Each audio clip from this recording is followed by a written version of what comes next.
di motor tersebut dibandingkan dengan kecepatan suara. Lalu dikelompokkan. Ketika dia kecepatannya sudah melebihi atau kurang dari satu, nilainya kurang dari satu. Jadi kalau misalnya dimasukkan nilainya kurang dari satu, maka bilangan masuk ke dalam kelompok subsonik. Jadi namanya masuk ke dalam kelompok subsonik. Lalu sama dengan satu, transonik artinya objek tersebut bergerak hampir sama atau kecepatannya hampir sama dengan kecepatan suara. Jadi kecepatan suara itu transonik. Terus di atas lagi kecepatan suara supersonik, dan di atas lagi ada hipersonik. Jadi hipersonik itu kecepatannya lebih lagi dari kecepatan suara. Lalu yang perlu diingat di bagian sini, berapa nilai kecepatan suara sebetulnya? Nilai kecepatan suara itu adalah kalau didapatkan ya, nilai kecepatan suara karena kecepatan suara itu bisa dipengaruhi juga oleh temperatur. Sebagai contoh di bagian ini didapatkan pada temperatur 20 derajat Celcius dengan kondisi atmosfernya normal. Nah, berapa kecepatan suaranya? Kecepatan suaranya itu adalah 343. Di sini ada tulisannya 343 meter per detik. Artinya bisa dibayangkan dalam waktu 1 detik dengan temperatur 20 derajat Celcius, suara tersebut bisa terdengar dalam waktu 1 detik, terdengar untuk jarak 343 detik. 343 detik dalam 1 detik bisa mendengar suara. Atau kalau dikonversikan ke kilometer per jam, 1238 kilometer per jam. Jadi nanti bisa dihitung berapa nilai kecepatan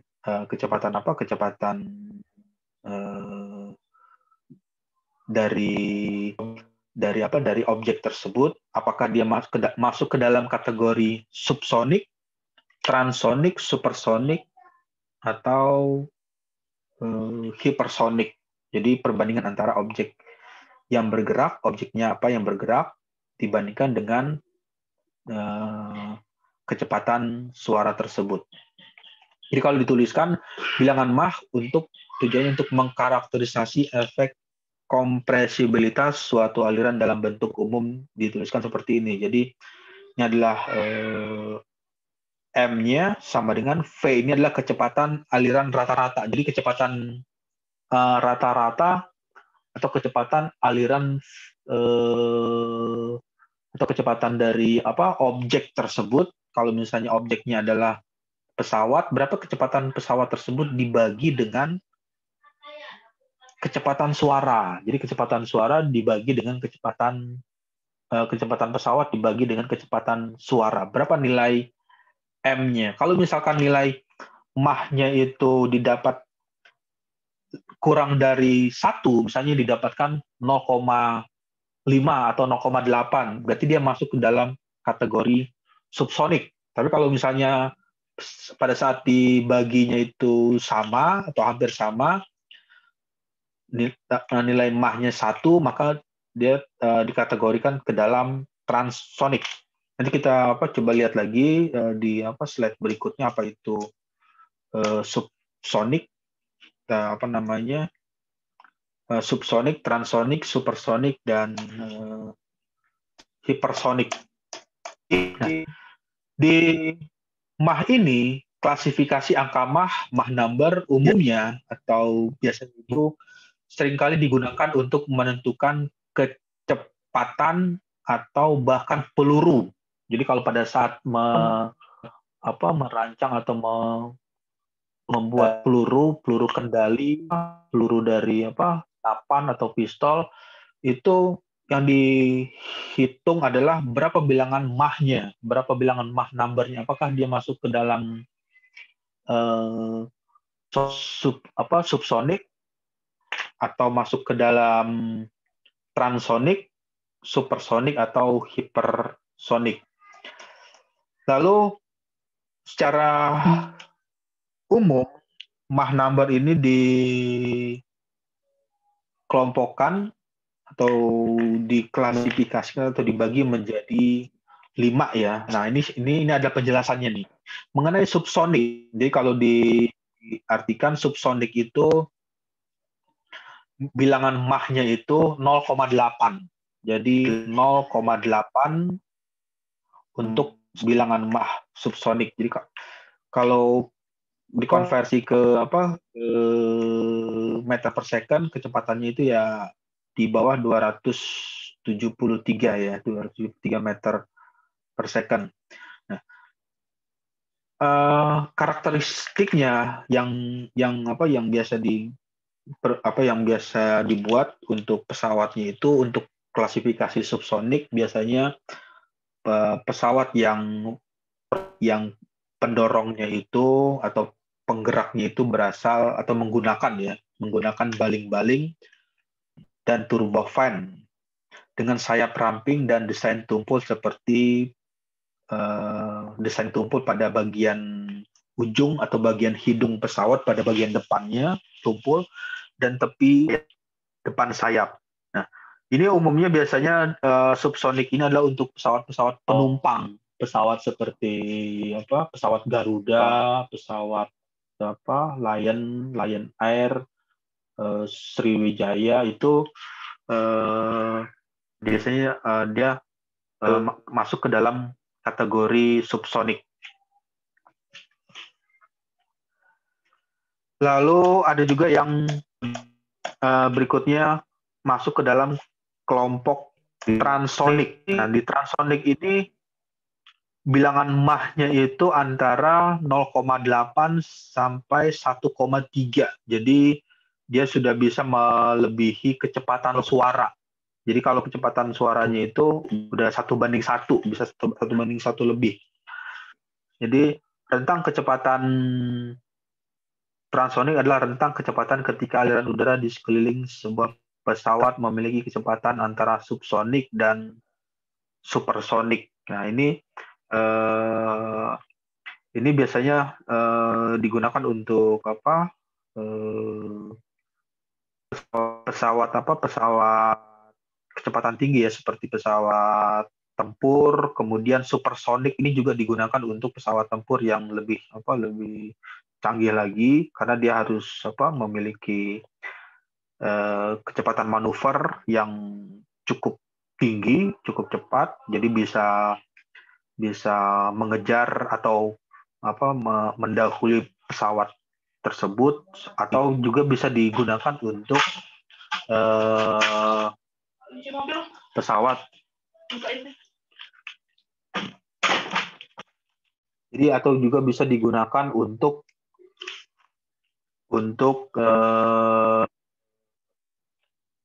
peluru kendali. Nah, kalau peluru kendali itu ditujukan untuk mengejar pesawat. Jadi kalau peluru kendali itu bisa digunakan untuk mengejar pesawat yang terbang karena menggunakan sistem sensor panas. Jadi peluru kendali itu bagaimana dia bisa bekerja? Karena pada saat pesawat terbang atau pesawat di udara itu kan mengeluarkan panas dari hasil pembakaran. Nah, panas inilah yang dibaca oleh peluru kendali sensor panas tersebut. Jadi dengan panas tersebut dia akan mengejar pesawat yang sedang terbang tersebut. Lalu ini adalah hipersonik dan hipersonik tinggi. Ini kalau udah hipersonik tinggi ini Mach-nya cukup tinggi sekali ya, bisa sampai 9,6. Pesawat NASA X-43 dengan kecepatan Mach number 9,6 adalah salah satu pesawat tercepat. Nah, jadi karena pesawat ini hipersonik tinggi, maka dibuatlah struktur yang harus dirancang atau dibuat supaya bisa beroperasi dengan kondisi panas. Kenapa ada kondisi panas? Karena pada saat pesawat tersebut bergerak dengan kecepatan di atas kecepatan suara, maka akan terjadi gesekan antara udara yang tadi ada boundary layer-nya, gesekan antara fluida udara dengan dinding pesawat tersebut. Nah, karena ada gesekannya cukup tinggi, bisa menimbulkan atau menaikkan temperatur, sehingga dinding dari pesawat tersebut umumnya dibuat dari ubin ya, atau bahan silikat. Jadi tujuannya adalah untuk mengurangi panas atau mengurangi temperatur yang terjadi antara gesekan antara fluida dengan pesawat tersebut, dinding pesawat tersebut. Ya, oke, baik. Sampai sini ada pertanyaan mengenai klasifikasi bilangan Mach.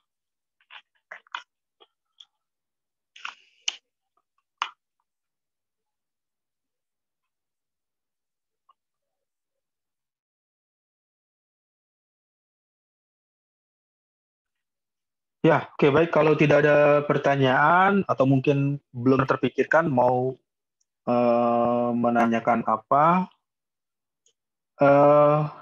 untuk kelompok yang belum presentasi ada, sudah ada di grup ini, di Zoom ini. Kelompok berapa kemarin ya? Kelompok 8 ya. Iya, Pak. Ya, bisa dimulai untuk di share screen ya untuk tugas kelompoknya. Oh, oke, Pak. Bentar, Pak, dipersiapkan dulu.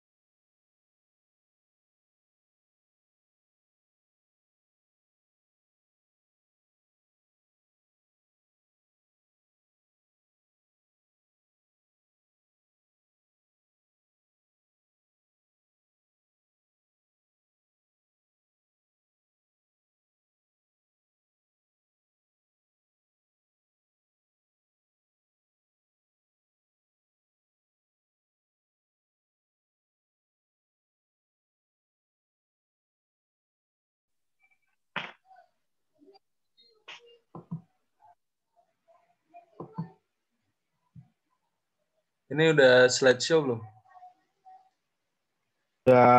Sudah slideshow. Bisa dimulai.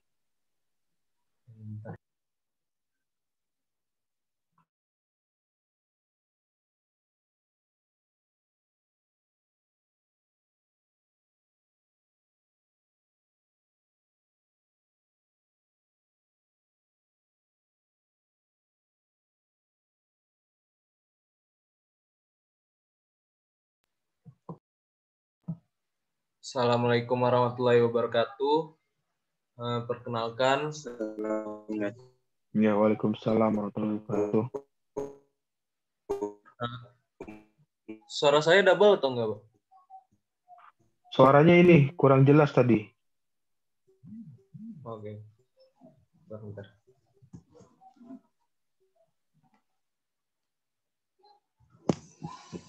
Halo, tes.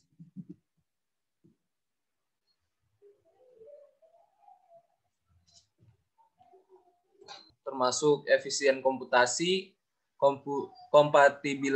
kompatibilitas dengan Archimedia paralel. LBM secara langsung kemudahan implementasi kompleks, paros, dan fraktur, menentukan viskositas pada suatu titik, menghitung laju geser yang efisien untuk fluida non-Newtonian, seperti pendekatan pemodelan skala Pori lainnya. LBM Newtonian telah dikembangkan, tidak ada viskositas dan kecepatan fluida. Sementara LBM non-fluid untuk cairan model Cross atau pernah penelitian yang dipublikasikan yang memiliki sistem media berpoli 3 dimensi yaitu rumit, dan selain itu digunakan untuk mensimulasikan metode yang dipublikasikan dan baik adalah minimal. Biasanya validasi pra melibatkan penggunaan.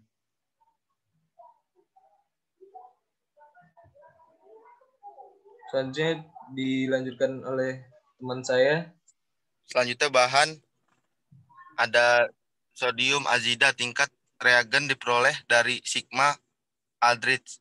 Air deionisasi diproduksikan dengan menggunakan sistem penyaringan air Drakor untuk lebih memurnikan air suling di rumah. Guargam grade S 4500 G diperoleh dari Kinetic Natural Polymers in Durham NC. Kolom dikemas dengan 3 media 20/30 equation, 40/50 equation, dan campuran terdiri dari 2 ukuran manik-manik kaca yang berdiameter 2 mm dan 3 mm Fisher, dan 12 pecahan pasir yang diayak. Xdul.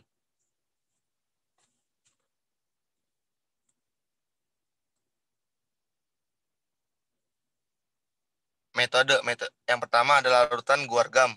Larutan guargam diproduksi dengan menggunakan guargam dan DI bersama dengan natrium azida 0,1% beratnya untuk mencegah biodegradasi dalam blender listrik dan pencampuran sampai guargam benar-benar tersebar. Campuran tersebut kemudian dipindahkan ke wadah tertutup dan diaduk dengan batang pengaduk magnet selama 48 jam. Larutan disentrifugasi selama 1 jam pada 2000 G dan vakum disaring melalui 2, UM. Penyaringan serat gelas Baxter Scientific. Setelah penyaringan, larutan disimpan dalam wadah tertutup dalam gelap jam 4 derajat Celcius dan digunakan dalam 7D. Konsentrasi sebenarnya dari larutan setelah sentrifugasi dan penyaringan ditentukan secara graviometrik dengan menguap massa larutan yang ditimbang secara akurat pada 105 derajat Celcius.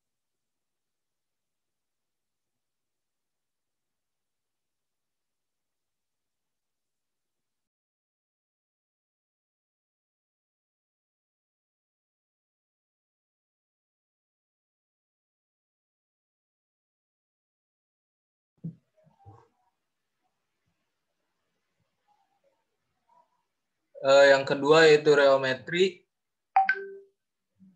Pengukuran reologi dari larutan guargam dikumpulkan menggunakan reometer rotasional TA instrumen ARG2 dengan konfigurasi cone and flat. Kerucutnya itu 1 derajat dan berdiameter 40 mm dan plat dilengkapi dengan unit kontrol suhu Peltier terintegrasi. Prageser selama 1 menit dilakukan pada laju geser konstan 1 detik -1. Semua sampel diukur pada suhu konstan 22 derajat Celcius. Pengukuran laju geser dan viskositas semu dilakukan dalam mode terkontrol torsi dengan kisaran torsi sekitar 0,05 hingga 500 Newton. Tergantung sampelnya. 2 set pengukuran yang dibuat untuk setiap solusi. Set pengukuran pertama dilakukan dalam waktu 48 jam setelah larutan dibuat. Untuk set ini 3 pengukuran diambil per setiap dekade logaritmik torsi. Pengukuran kedua dilakukan 5 hari setelah solusi dibuat dan jumlah titik pengambilan sampel ditingkatkan menjadi 5 pengukuran torsi per dekade. Pada setiap torsi, regangan yang dihasilkan diukur dengan instrumen setiap 5 detik selama minimal 1 menit. 20 data pertama selalu diabaikan agar instrumen mencapai kondisi stabil. Nilai yang tersisa dirata-ratakan dan standar deviasi relatif biasanya 1% atau kurang, dengan tidak lebih dari 3%.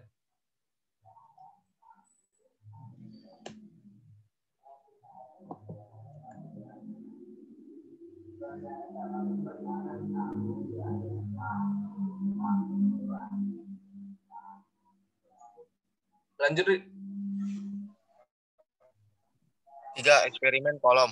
Eksperimen kolom dilakukan pada kolom kaca berorientasi vertikal atau AC glass dengan diameter dalam 2,5 cm. Kolom dikemas dengan terlebih dahulu memasukkan pluger PTVE dengan segel O-ring, piton, dan filter jaring baja ke bagian bawah kolom. Untuk kolom akusan, kolom dituang pasir kering, sedangkan campuran butiran pasir dibasahi terlebih dahulu dengan air untuk mencegah terjadinya pemisahan dan pelapisan selama proses penggepakan. Sebuah vibrator udara digunakan untuk memadatkan pasir dan pendorong kedua dimasukkan sampai menyentuh pasir dengan kuat. Kolom digetarkan dan pluger dikompresi minimal 5 kali untuk memastikan media dipadatkan. Saluran influen dan effluen terdiri dari panjang minimum pipa berdiameter dalam 2 mm yang terhubung langsung ke flue.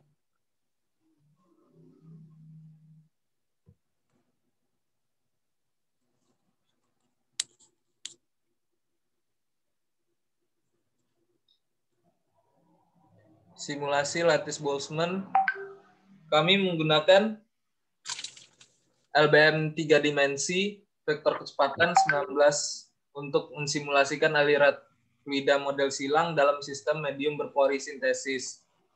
LBM didasarkan formulasi multiwaktu relaksi atau MRT, yaitu Masih lama nggak? Ya tahu.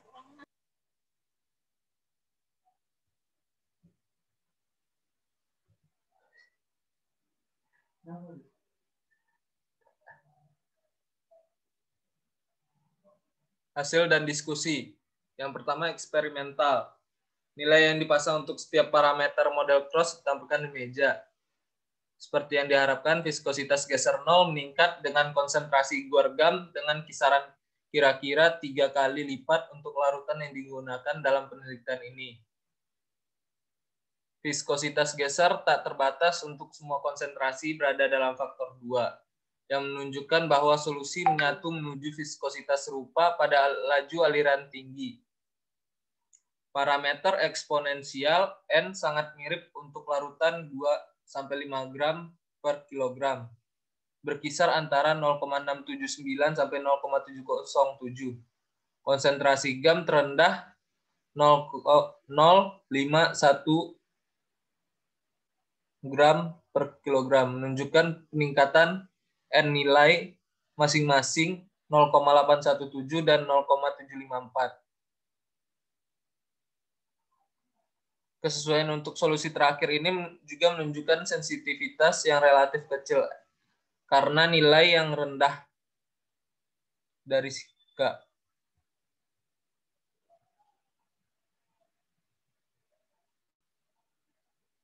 Pemodelan skala pori. LBM pertama kali divalidasi terhadap solusi semi analitis untuk aliran fluida model silang melalui plat stasioner paralel. Hasil validasi ini menunjukkan kesesuaian yang kuat antara LBM dan model semi analitik, yang menunjukkan bahwa LBM secara akurat menangkap perilaku fluida model silang untuk geometri sederhana. LBM selanjutnya divalidasi terhadap OpenFOAM dan mensimulasikan guargam 2G yang mengalir melalui media sintetis pada laju aliran yang sama yang dilakukan selama percobaan kolom. Hasil simulasi ini juga sangat sesuai. Analisis komputasi dilakukan untuk membandingkan LBM yang dikembangkan di sini dengan simulator OpenFOAM, serta untuk menentukan kapan sistem medium berpori non-Newtonian realistis mencapai ketergantungan grid. Tujuan dari perbandingan komputasi ini termasuk menetapkan perbaikan grid yang diperlakukan untuk mengurangi kesalahan diskritisasi untuk kedua metode, dan untuk mengomentari perbedaan dalam menerapkan masing-masing metode. Hasil akhir untuk perbandingan komputasi antara LBM dan OpenFOAM ditunjukkan di gambar 6. Waktu CPU yang diperlukan untuk OpenFOAM untuk mencapai kesalahan relatif serupa dengan LBM lebih pendek pada perbaikan yang lebih rendah, tapi lebih lama untuk perbaikan yang lebih besar. Selain itu, kesalahan relatif untuk LBM menurun lebih cepat daripada OpenFOAM dengan perbaikan.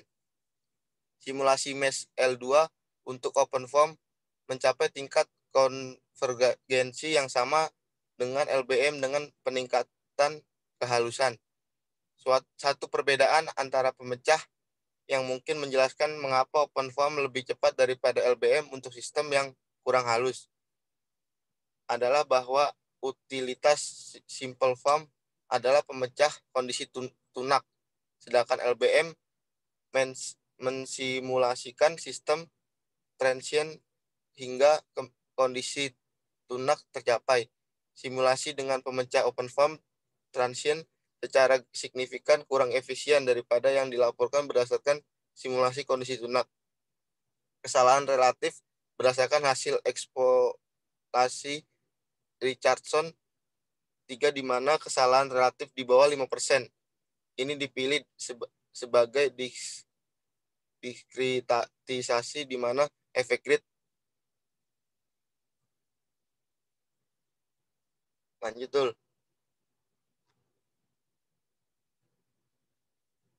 Gambar 7. Simulasi LBM dibandingkan dengan hasil eksperimen. Hasilnya untuk A 40/50, B 20/30, dan C kemasan pasir varian setinggi untuk 5 kilo atau 3 kilo dan 0,5 untuk 5 gram per kilo, 3 gram per kilo, dan 0,5 gram per kilo guargam serta air DI. Data percobaan diwakili oleh O, sedangkan hasil simulasi dipresentasikan dengan garis merah. Dalam gambar